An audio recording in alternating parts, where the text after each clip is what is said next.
democracynow.org, the War and Peace Report. I'm Amy Goodman.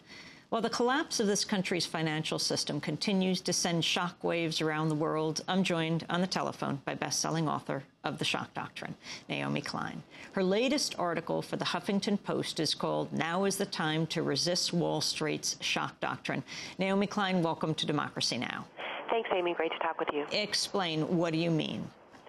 Well, the thesis of my book, what I mean by the shock doctrine, is that it is in times of crisis, it is in times when people are panicked, when we've seen again and again the right push through radical pro-corporate policies, what they call free market reforms, precisely because it is in a crisis where the space for debate rapidly closes, and you can invoke this state of emergency to say we have no choice.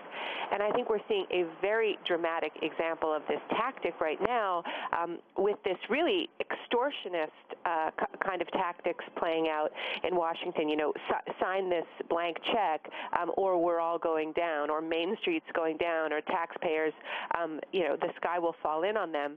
I'm also arguing that this is only stage one of the shock doctrine. They're getting this. They're lobbying for this huge bailout, obviously. But this bailout is a kind of a time bomb because it's all these bad debts, and they are going to explode on the next administration. I mean, we know that the Bush administration has already left the next administration with huge debt and deficit problems. They've just exploded those, expanded them, and what that means is that whoever the next president is going to be inheriting this economic crisis that is being exacerbated by this bailout. So in the case of McCain, I think if he's the president, then I think we know what he'll do, because we know he wants to privatize Social Security, which is something that Wall Street's been wanting for a long time, another bubble. We know he has said in the first 100 days of his administration, he'll look at every program and either reform it or shut it down. This is really a recipe for economic shock therapy. So while you have all of these trivial issues being discussed in the election season, I think what we're really, under the surface, they're actually being quite clear. They're going to if they take power, it'll be in the midst of an economic emergency. They'll invoke that emergency to push through very, very radical changes. So, what I've been saying is this is not 4 more years of Bush. It's much, much worse in the case of another Republican administration. But there's huge problems for Democrats as well if they win this election, because we need to only think back to the situation in which Clinton took power, where he ran an election on an economic populist platform promising to renegotiate NAFTA. Then there was an economic crisis. Clinton came under intense lobbying by people like Robert Rubin, who's also advising Obama right now. And by the time he took office, he had embraced economic austerity. So people need to understand these tactics, need to put pressure on the candidates, the parties, and reject this tactic. And I've actually been really heartened, Amy, that people are on to these shock tactics and aren't falling for it. And, to the extent that we're seeing a little bit of spine from the Democrats, it is only, as Chris Dodd said, because they're hearing it from their constituents. So people need to keep up this pressure right now. Naomi Klein, one of the things you write about in this piece in Huffington Post is the wish list that comes from former Republican House Speaker Newt Gingrich, laying out policy prescriptions for Congress.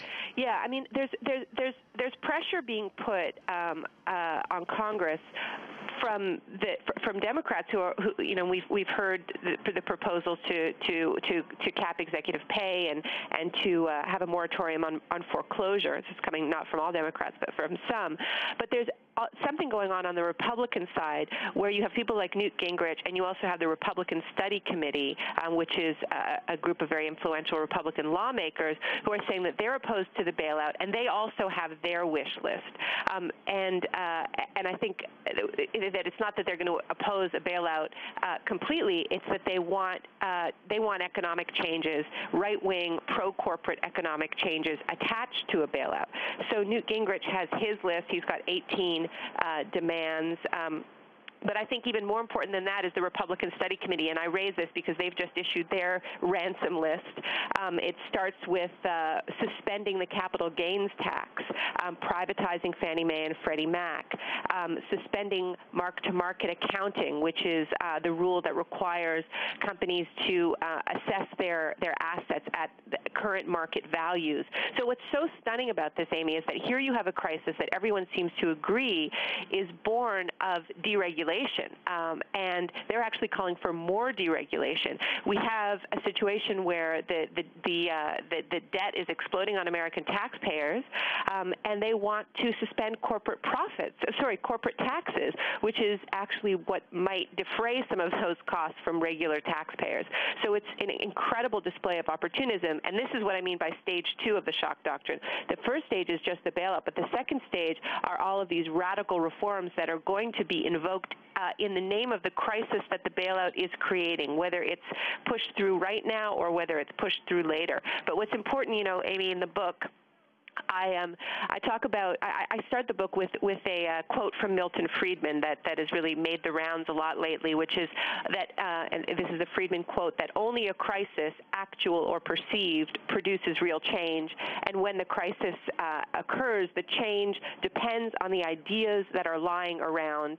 And then he goes on to say that I believe is our basic function, to keep the ideas ready until the politically impossible becomes politically inevitable. So I think it's really important for people to look at the ideas that are lying around. There's enormous corporate lobbying going on to, for instance, eliminate the post-Enron collapse regulations, to actually say that the way to save the American economy, you heard Henry Paulson still equating the interests of the financial sector with the interests of everyone else. We know that's simply not true, but it's precisely that logic that then is used to say, okay, this is what the financial community, this is what the corporate world needs in order to revive the economy. They need less regulation. They need less taxation. So we should be really, really wary of this claim that we're hearing that free market ideology is dead, that this marks the end of capitalism. I'm sorry, that is not the case. It may be going dormant for a little while to rationalize these massive bailouts, but it will come roaring back, and the crisis that is being deepened right now through these bailouts will be invoked for even more radical deregulation, privatization, tax cuts, and so on. It seems clearly, Naomi Klein, what's needed, a key ingredient here, is speed. You see this happen right after 9/11 with the USA Patriot Act being pushed through. You saw it with the vote in October of 2002 for the invasion of Iraq. Speed and the idea of an imminent threat. And then, of course, this week, it's not only about passing this legislation, but it is passing it by Friday. Absolutely. And a lot of people have even described this Paulson plan as an economic Patriot Act. One of the mistakes that I think they made, honestly, Amy, is how short it is. It's just 3 pages, which means, usually these pieces of legislation are much longer. So people don't even bother reading them in that moment of extortion. Pass it now or else the sky falls in. So in this case, I think they made a miscalculation. There was an interesting article in Time that just came out where they actually say that they have been working. This is a quote. It says Paulson and his team have been working on this proposal for more than 6 months. So it's quite surprising that it is as pared down as it is. It's 3 pages. And the craziest thing has happened. People have read it. Regular people have read it. It doesn't take that much time. And you read Section 8, which is just so stunning, just so bold in its demand for total and complete impunity. And that's really what's getting in their way is people are reading this text and they're frankly shocked by it. We heard Henry Paulson say that he thought it would have been presumptuous to put in clauses calling for regulation. This is absolute nonsense. Section 2 of this same document talks about how they have the right to hire contractors to administer this huge operation. And we know that that means contracting with some of the very firms who are going to be bailed out.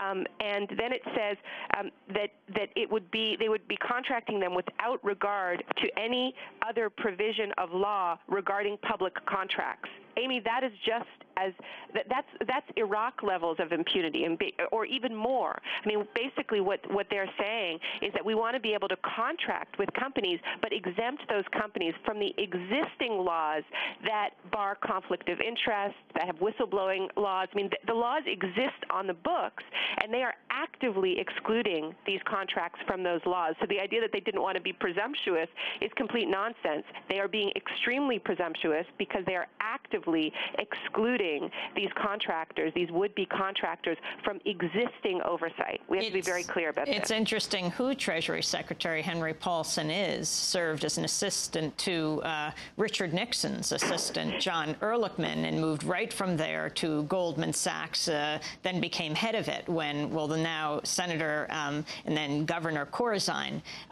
left Goldman Sachs. You know, Amy, I don't think we can stress this enough.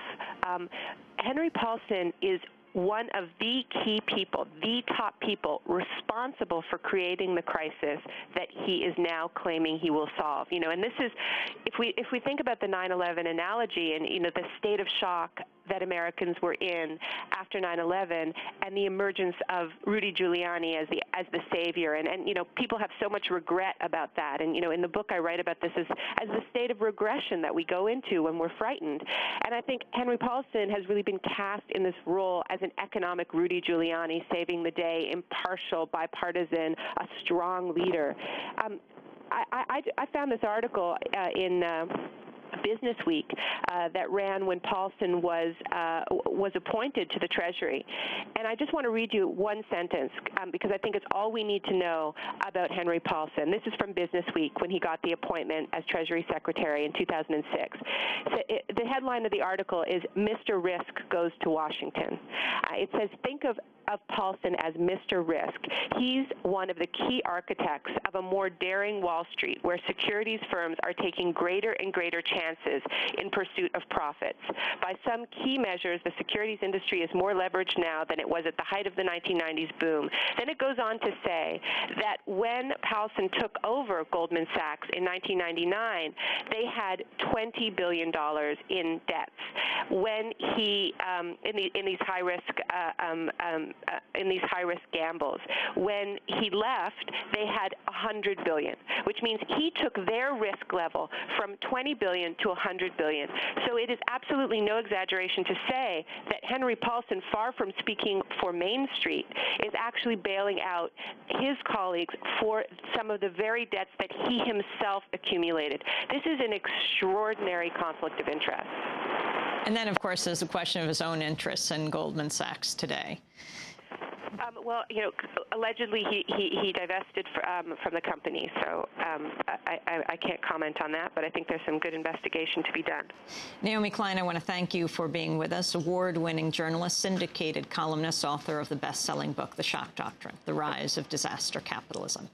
This is Democracy Now!, democracynow.org, The War and Peace Report.